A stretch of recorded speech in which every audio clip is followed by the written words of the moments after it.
now, where the skies are so blue. Sweet home to you now, and I'm coming home to you.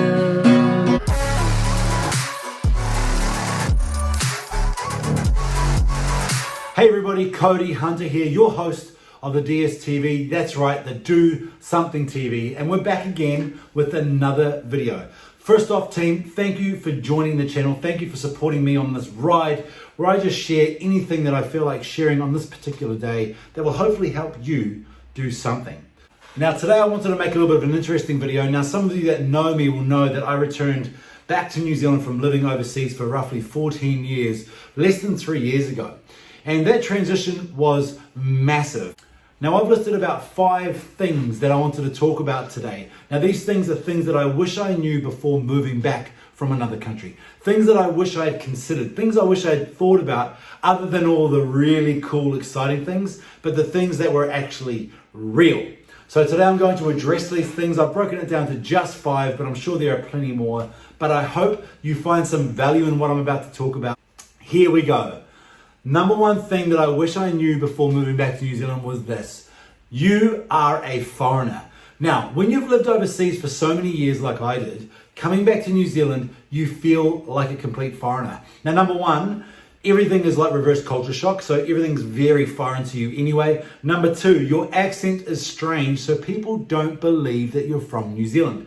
The amount of times I was asked to prove my identity, prove if I have a New Zealand passport, and just basically show people that I'm from here was crazy. I couldn't believe it, because in my world, my accent was very New Zealand, but to everyone else that's from New Zealand, I sounded South African, Australian, and like I was from North America. So it was very much a expat accent, and people were quite confused by it, and they needed me to prove that I was a New Zealand citizen.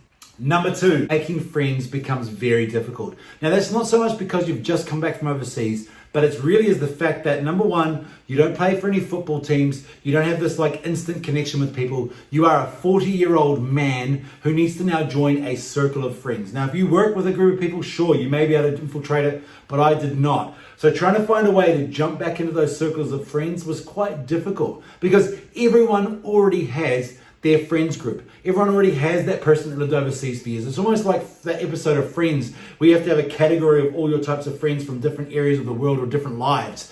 And I felt like that most people had their friends group sorted, so they didn't need any more, so you didn't get any invites. Now, it could just mean that we weren't cool people and no one wanted to hang around with us. Sure, that's also the case, but either way, it was tough. Number 3, team, it was very inconvenient moving to New Zealand after living over in Asia for many years. Now, obviously, living in the middle of Seoul is where we're at. Things are easy, they are fast, they are instant, it is bang, bang, bang. It's in the central area where you can get anything you want really, really quickly. Coming back to New Zealand, which is a lot further away from everywhere, means you have to wait a long time if you want anything shipped internationally. It means if you want to even get something like food, there's not many options to get food delivered compared to what we were used to. There are a lot of things that feel inconvenient. Now also, living in the middle of Seoul, where we were, you didn't even need to own a car, but public transport and walking was super convenient. You could get anywhere you wanted quite easily. But here, right now, we're living in Christchurch. Recently, we sold our vehicle because we are moving to Auckland, and having no car is basically putting yourself into a lockdown in this city. Because if you can't drive anywhere, you're just stuck in your neighborhood. You're going to the neighborhood playgrounds, the neighborhood stores, everything is local, and you can't really go anywhere. So it's really, really inconvenient. Number 4, one thing I wish I knew was you need to be prepared to be homesick. Of course, you were homesick when you were living overseas. You thought about your homeland all the time, the people, the music, the environment. But when you get here, you don't even actually think about the fact that you spent the majority of your adult life in a different country. And when you come back here, you start to miss it. And I don't mean like miss it a little bit, you miss everything about it. The people, the culture, the food, the friends you made over there, everything about it. Then you get a really interesting show like Squid Game comes out, which obviously is filmed and from Korea on Netflix, and all of a sudden you miss it even more because it's all the culture. You're hearing the language, you're seeing the people, and mate, you get majorly homesick. And the last thing that I wish I knew, or I wish I told myself before moving back here was have very low expectations. And I don't mean about just the area or the people or anything like that. I mean about what you think you can achieve in a certain period of time. I just thought I would come back here and boom, straight back up into the same level of work or friendships or whatever it was when I was in Korea. And you've got to remember that is not going to happen. Number one, that was 14 years of work. Years and years of moving and grooving and growing yourself as a person and establishing relationships. And you've got to remember that when you come back here, you are a big fat zero. Exactly.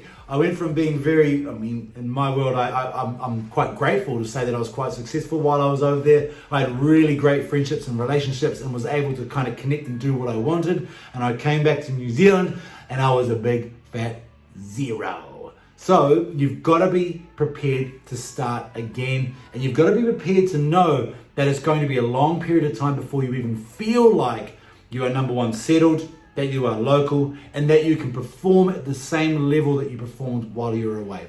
Now, as we move into almost our third year, and my brother always said this, he said, bro, you need 2 years, man, before you feel like you're going to settle down. He's exactly right, although I'm more like 3. And as I move into a new job, a new role, moving to a new city, getting my groove back, it's been almost 3 years, but holy shit, I feel like it's coming back. I feel like my mojo is back finally.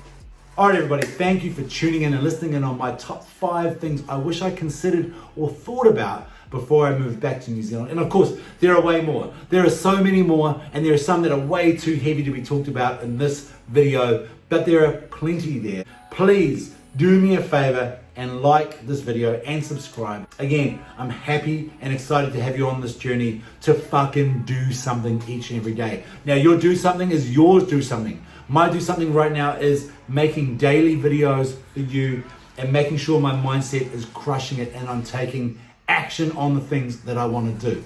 Taking action is tough, but we have to remember that once you kick it off, momentum is beautiful and you'll be really, really excited and surprised by how much you will achieve if you just keep going one step in front of the other. Get up and fucking do something today that makes you happier, healthier, stronger, and build better relationships with people. And we'll see you all again in the next video. Cody Hunter